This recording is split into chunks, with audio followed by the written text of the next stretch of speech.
बिस्मिल्लाहिर्रहमानिर्रहीम। अस्सलाम वालेकुम नादरीन, आप यूट्यूब चैनल देख रहे हैं। मैं इमरान खान हूँ। इमरान खान साहब ने अपनी एक्टिविटीज़ को बहुत तेज़ कर दिया है। दूसरी जानिब इमरान खान साहब से मुलाकातों को कम करने की कोशिश की जा रही है।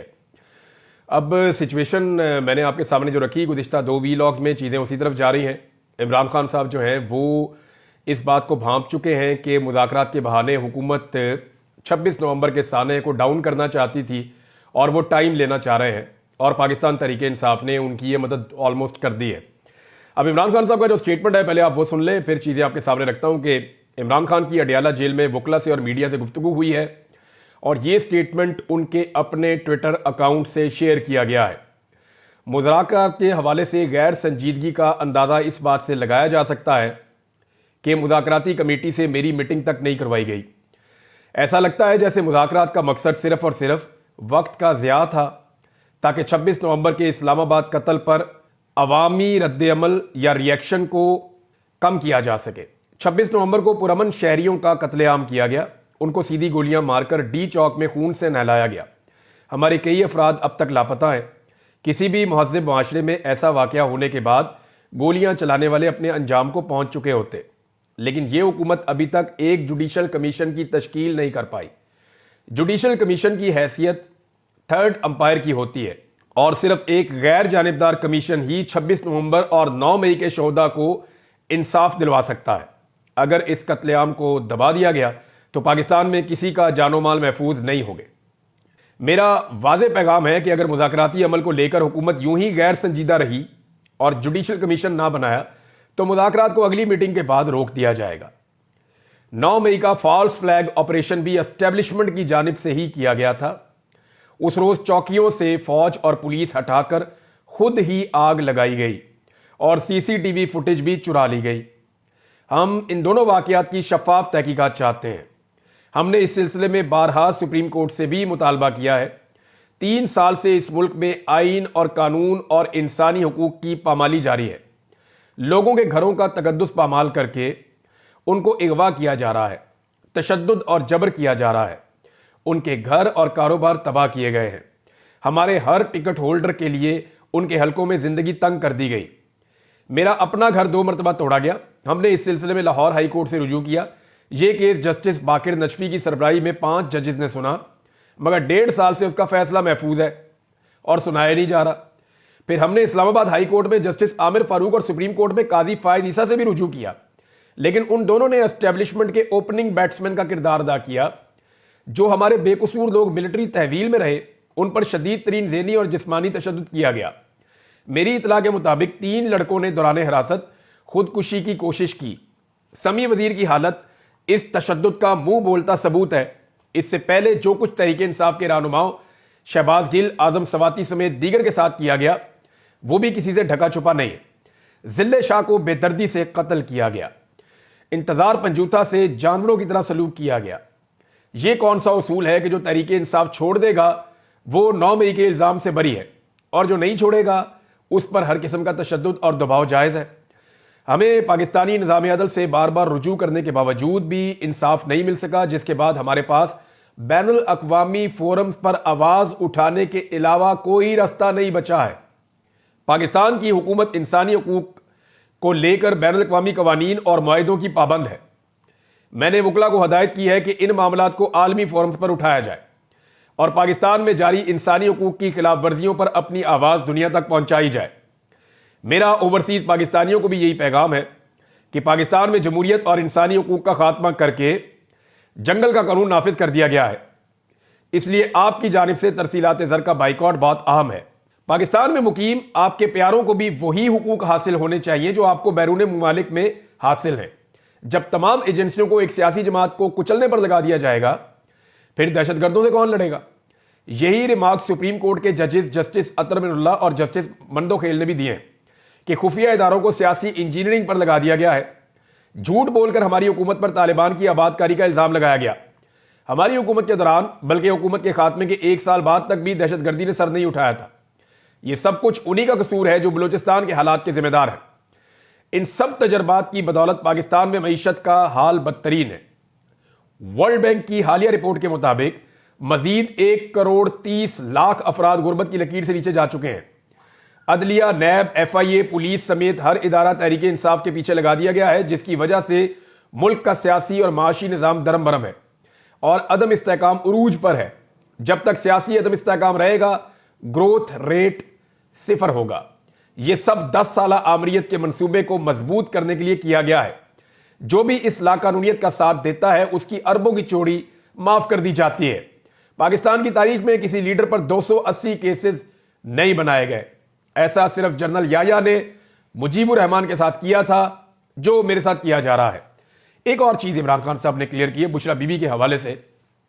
उन्होंने कहा कि बुशरा बीबी एक घरेलू और पर्दादार खातून है, उन पर बेबुनियाद और झूठे केसेस सिर्फ मुझे दबाव में लाने के लिए बनाए गए। अलकादर केस भी इसी सिलसिले की एक कड़ी है। बुशरा बीबी को पहले 3 महीने बनीगाला में एक कमरे में कैद रखा गया। उन्होंने खुद हाई कोर्ट में पटिशन दायर की कि मुझे आम कैदियों की तरह जेल में रखा जाए। अडियाला जेल में 9 महीने सख्त तरीन कैद में उनको रखा गया, जिसका मकसद हमें दबाव में लाने के अलावा कुछ नहीं था। बुशरा बीबी का किसी से कोई राब्ता नहीं है, यह महज प्रोपेगेंडा है। हमारी मुज़ाकराती कमेटी ही इन मामलात को देख रही है। बुशरा बीबी के खिलाफ सोशल मीडिया कैंपेन की शदीद अल्फाज में मजम्मत करता हूं। इस तासुर की सख्ती से तरदीद करता हूं कि संगजानी में रुकने के बाद मुझे रिहा करना तय था। संगजानी जैसे इश्यूज को असल मामला से तवज्जो हटाने के लिए इस्तेमाल किया जाता रहा है। हुकूमत की बददियानती को अच्छी तरह समझता हूं। मैं 3.5 साल वजीर आजम रहा हूं, अच्छी तरह समझता हूं कि यह कैसे काम करते हैं। इस्लामाबाद डी चौक में कारकुनान के हमरा पहुंच जाना बुशरा बीबी की कामयाबी थी, जिस पर इनको खराज तहसीन पेश करता हूं। उन्होंने मेरी हिदायत पर ही अमल किया। ये इमरान खान साहब ने वकला से और मीडिया से गुफ्तगू की जेल के अंदर। ये सारी चीजें मैंने आपको बता दी। अलीमा खान साहिबा ने भी बाहर आने के बाद बात की। एक तो अलीमा खान साहिबा को आज मिलने के लिए नहीं भेजा जा रहा था, दूसरी बहन अंदर गई और अलीमा खान साहिबा को अंदर नहीं जाने दिया गया पहले। फिर इमरान खान साहब ने जो है वो समाअत रुकवा दी। अलीमा खान साहिबा ने बाद में मीडिया को कुछ चीजें बताई हैं। एक तो अलीमा खान साहबा ने बताया कि हमें धमकी दी गई कि आप इमरान खान साहब का पैगाम मदम करें, यानी वो जो पैगाम आप बाहर आके पहुंचा देती हैं एज इट इज, तो वो पैगाम आप ना पहुंचाएं। अब अलीमा खान ये कहती हैं हम जब बहनें मिलने के लिए जाती हैं इमरान खान साहब से, जब पैगाम हम लेती हैं तो बड़े गौर से सुनती हैं, क्योंकि वो कौम की अमानत और बहुत बड़ी जिम्मेदारी है। और वो ये कहती हैं अगर मैं कोई चीज भूल जाऊं या मेरी बहन भूल जाए तो हम नोट्स अपने शेयर कर लेती हैं आपस में, और फिर वो पूरा बयान जो इमरान खान का है वो एज इट इज लाके हम बाहर अवाम के सामने रख देती हैं। अच्छा, इस पे उनको धमकाया गया कि आपकी आर्टिफिशियल इंटेलिजेंस की हम वीडियो निकाल देंगे। ये अलीमा खान साहिबा ने इंकशाफ किया, लेकिन वो कह रही हम ये काम करेंगे। और वो ये भी उन्होंने कहा कि हमारे साथ पूरा पाकिस्तान है। अलीमा खान ने यह दावा किया, जिन्होंने उनको धमकाया उनको अलीमा खान ने कहा कि हमारे साथ पूरा पाकिस्तान है, हम अकेले नहीं हैं। फिर इमरान खान ने एक और ऐलान किया जो अलीमा खान साहिबा ने बाहर आकर बताया कि पाकिस्तान में जारी इंसानी हकूक की खिलाफ वर्जियों के केस को अब हम इंटरनेशनल ऑर्गेनाइजेशंस के सामने लेकर जाएंगे। ये जो समी वजीर और जिले शाह पर होने वाले जुल्म की बात है, ये इमरान खान साहब ने अपने स्टेटमेंट में भी लिख दिया, आपको अपने पढ़ लिया। एक शेर अफजल मरवत का मामला भी आजकल उठा हुआ है नादरी, और शेर अफजल मरवत के बारे में भी इमरान खान साहब ने जो स्टेटमेंट दिया वो शेर अफजल मरवत के हक में नहीं जा रहा, जो अलीमा खान साहबा ने बाहर आकर बताया। प्रॉब्लम यह है कि शेर अफजल मरवत साहब की पार्टी के अंदर किसी ना किसी से लड़ाई चलती रहती है।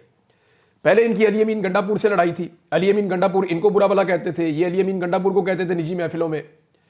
फिर शेर अफजल मरवत साहब की लड़ाई अभी भी चल रही है, बल्कि फवाद चौधरी साहब के साथ भी चलती रही है, अब सलमान अकरम राजा साहब के साथ चल पड़ी है। इससे पहले उनकी लड़ाई जो है वो दीगर और जो पाकिस्तान तहरीक इंसाफ के लोग हैं उनके साथ चल पड़ी थी। तो शेर अफजल मरवत साहब एक बड़े अजीबोगरीब करैक्टर रहे हैं पाकिस्तान तहरीक इंसाफ में। इलेक्शन से पहले उनका किरदार कुछ और था, जब तक कि वो एमएनए नहीं बने थे, लेकिन एमएनए बनने के बाद उनका किरदार बिल्कुल मुख्तलिफ है। एमएनए बनने से पहले शेर अफजल मरवत अवाम के बीच में नजर आते थे, ज्यादातर लोगों के बीच में जुलूस, जलसा, लोगों को निकालना, एक्टिविटी करना, बहुत पॉलिटिकल एक्टिविटी उन्होंने की थी। पाकिस्तान तहरीक इंसाफ के बहुत सारे लोग ये इल्जाम लगाते हैं, बल्कि अली अमीन गंडापुर साहब भी ये निजी महफिलों में कहते हैं कि शेर अफजल मरवत जो है ये एस्टेब्लिशमेंट का आदमी था, इसको लॉन्च किया गया था। और बकौल अली अमीन गंडापुर साहब के कि ये बंदा इसलिए लॉन्च किया गया था कि इसको वजीर आला खैबर पख्तूनख्वा बनाना था या कोई बड़ा ओहदा देना था। और उस वक्त अली अमीन गंडापुर को बाहर निकलने की इजाजत नहीं थी, मुराद सईद को बाहर निकलने की इजाजत नहीं थी, आतिफ खान को बाहर निकलने की इजाजत नहीं थी, जुनैद अकबर को बाहर निकलने की इजाजत नहीं थी। बाकी बहुत सारे पाकिस्तान तहरीक इंसाफ के लोग हैं जो बेचारे तरसते थे कि बाहर निकल के हम अपनी इलेक्शन कैंपेन करें। तो उस वक्त शेर अफजल मरवत ये कैसे मुमकिन है कि वो खुलाकर इमरान खान के लिए कैंपेन कर रहे थे। तो ये पार्टी के अंदर बहुत सारे लोग इस बारे में यही सोचते थे। और गंडापुर साहब ने मुझे खुद कहा, मैं हल्फन आपको बता देता हूं, उन्होंने कहा कि कभी आपने सोचा है कि शेर अफजल मरवत वो सारा कुछ क्यों कर पा रहा था जो हम नहीं कर पा रहे थे? क्या वो हमसे ज्यादा बहादुर है, या हमसे ज्यादा कबीले वाला है, या हमसे ज्यादा तगड़ा आदमी है? तो उन्होंने कहा कि इसलिए कि उनको एस्टेब्लिशमेंट का आशीर्वाद था कि करो जो दिल करता है करो, ये गंडापुर साहब ने कहा। तो जब इलेक्शन हो गया, शेर अफजल मरवत साहब बन गए एमएनए, तो उनके वो मकासद पूरे नहीं हुए। उन्हें कुछ ना खैबर पख्तूनख्वा में मिला और ना वफाक के अंदर उनको अपोजिशन लीडर बनाया गया। अपोजिशन लीडर वो बनना चाहते थे, ये मैं जाती तौर पे जानता हूं। शेर अफजल मरवत साहब ने पूरा जोर लगाया इसके लिए, उन्होंने बहुत सारे लोगों से रब्ता भी किया। मेरी और उनकी जो वाहिद एक टेलीफोनिक कॉल हुई है, जिंदगी में एक ही टेलीफोनिक कॉल हुई है, तो मैं हैरान हो गया कि एक आदमी छूटते ही मेरे से ऐसी बात कैसे कर सकता है। यानी उन्होंने मुझे कहा कि मैं बनना चाहता हूं अपोजिशन लीडर और आप मेरे लिए लॉबिंग करें। तो मैंने कहा जी मैं लॉबिंग कैसे करूं? मैंने हंसना शुरू कर दिया। मैंने कहा जी मैं तो पॉलिटिकल मामलात में नहीं आता, आपकी पार्टी का डिसीजन है, वो आपको बना दे किसी और को बना दे, तो ये पार्टी पे डिपेंड करता है। लेकिन उन्होंने मुझे उस वक्त ये कहा कि अगर मैं अपोजिशन लीडर बन गया तो मैं पूरे निज़ाम को मुसीबत डाल दूंगा, मैं बड़ा अग्रेसिव आदमी हूं, मैं बहुत चढ़ के आऊंगा और मैं खुलकर जो है वो मुखालफत करूंगा इस हुकूमत की, ये सब लोग बुज़दिल हैं, ये नहीं कर पाएंगे। तो इस तरीके से उन्होंने कायल करने की कोशिश की शेर अफजल मरवत साहब ने, और एक दौर में इनका नाम चलता भी था कि शायद इनको अपोजिशन लीडर बना दिया जाएगा, लेकिन फिर नहीं बनाया गया। उसके बाद हमने देखा कि शेर अफजल मरवत साहब की जो टॉक शोज में एक्टिविटीज हैं या सोशल मीडिया पे एक्टिविटीज हैं वो बाकी रह गई, लेकिन जो उनकी अवामी एक्टिविटीज हैं वो फिर नजर नहीं आई। ये 2 दफा इस्लामाबाद की जानिब पाकिस्तान तहरीक इंसाफ गई है, तो शेर अफजल मरवत साहब वहां इस्लामाबाद में ही थे दोनों दफा, लेकिन हमें उनकी कोई एक्टिविटी दिखाई नहीं दी। जो इनके बारे में एक बहुत बड़ा ऑरा बना हुआ था कारकुनों में कि ये बहुत बहादुर आदमी है और शेर अफजल मरवत साहब हर जगह पे फ्रंट से आगे लीड करेंगे, उसको वो डैमेज हुआ अनफॉर्चुनेटली। हालांकि शेर अफजल मरवत साहब ने बड़ी इज्जत हासिल की थी। इमरान खान साहब ने एक दिन इनको जेल में कहा था कि शेर अफजल मरवत जिस तरह तुम एक रफ्तार से ऊपर गए हो ना, इसी रफ्तार से नीचे आ जाओगे, तो अपने आप को जो है वो दुरुस्त करो। लेकिन शेर अफजल मरवत साहब ने इमरान खान साहब को जो पहला नुकसान पहुंचाया वो उन्होंने सऊदी अरब के हवाले से एक बड़ा अजीब मुतनाज़ स्टेटमेंट दे दिया। उसके बाद फिर हम ये देखते रहे कि शेर अफजल मरवत साहब जो है वो पार्टी में कभी इससे लड़ाई कभी इससे लड़ाई, तो वो उनकी चलती रहती है। आजकल सलमान अकरम राजा साहब के ऊपर उन्होंने जो है वो अटैक किया हुआ है। अब अलीमा खान साहिबा ने जो इस बारे में बोला, उन्होंने कहा जी एक तो सलमान अकरम राजा साहब को इमरान खान साहब ने पार्टी का सेक्रेटरी जनरल बनाया।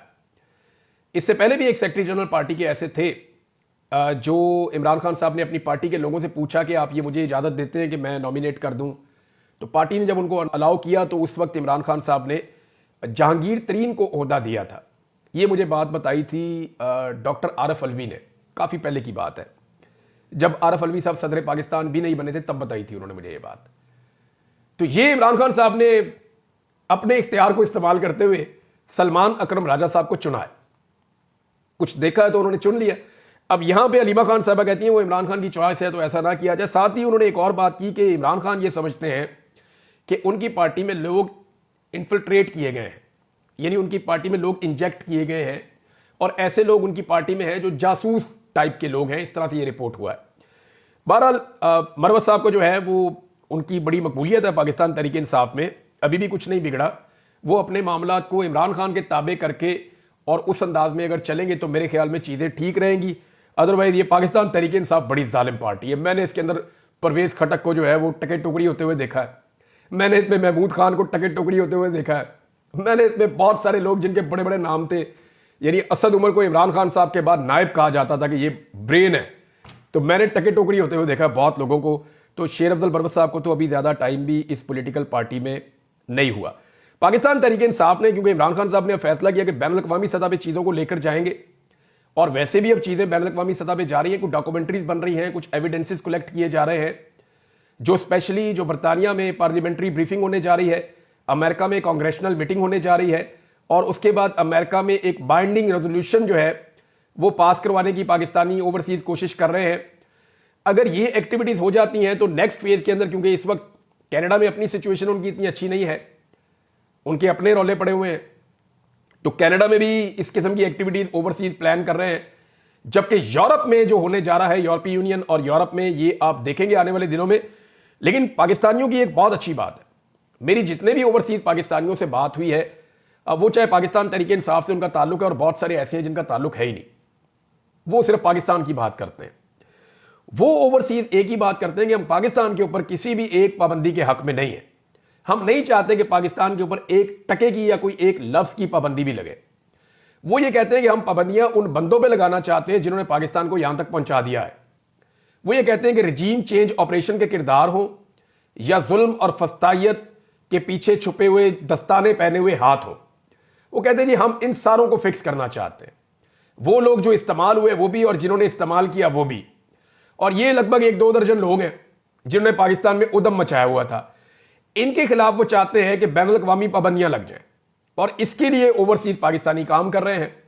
अब देखें, पाकिस्तान में जो ब्यूरोक्रेट रिटायर होता है बेचारा, या कोई फौजी ऑफिसर रिटायर होता है, या कोई सियासतदान जो है उसकी फैमिली है या सारा कुछ है, ये दौड़ दौड़ के जाते हैं उधर बरतानिया में, और ये दौड़ दौड़ के जाते हैं यूरोप में, अमेरिका में। वो मुल्क इनको पसंद है, ये बाकी जिंदगियां वहां जाके गुजारते हैं। अब वहां पे अगर इनके लिए पाबंदियां हो जाएं तो इनके लिए बड़ा सीरियस इशू हो जाएगा, और ये वहां पाबंदियां लगवाना चाहते हैं, ट्रैवल के ऊपर पाबंदी लगवाना चाहते हैं, असासे जो हैं वो मुंजमद करवाना चाहते हैं, और तीसरा इनके वीजे जो है वो कैंसिल करवाना चाहते हैं, और आइंदा के लिए इनके वीजों पर पाबंदियां लगवाना चाहते हैं।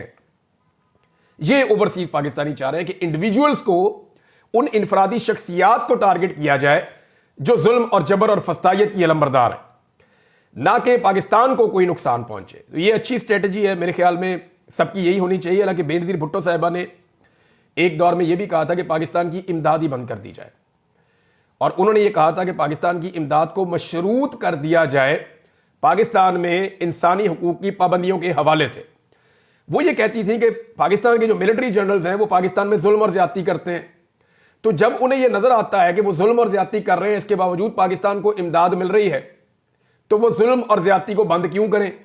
हां, अगर उन्हें यह नजर आएगा कि जो जुल्म और ज्यादती वो कर रहे हैं, जो गैर जमहूरी हरकत वो कर रहे हैं, उनकी वजह से पाकिस्तानी या उनकी इमदाद बंद हो रही है, तो फिर वो उस मामले को रोकेंगे। ये बेनजीर भुट्टो साहिबा का सोचना था।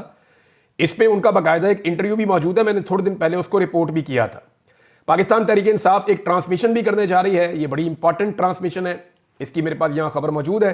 गोली क्यों चलाई, इसमें शेख वकास अकरम और सलमान अकरम राजा, ये लोग 26 नवंबर के कत्लेआम पर खसूसी गुफ्तगू करेंगे 12 जनवरी बरोज एतवार रात 8 बजे पाकिस्तान तहरीक इंसाफ ऑफिशियल के यूट्यूब चैनल पे, ट्विटर पे, फेसबुक पे और इंस्टाग्राम पे।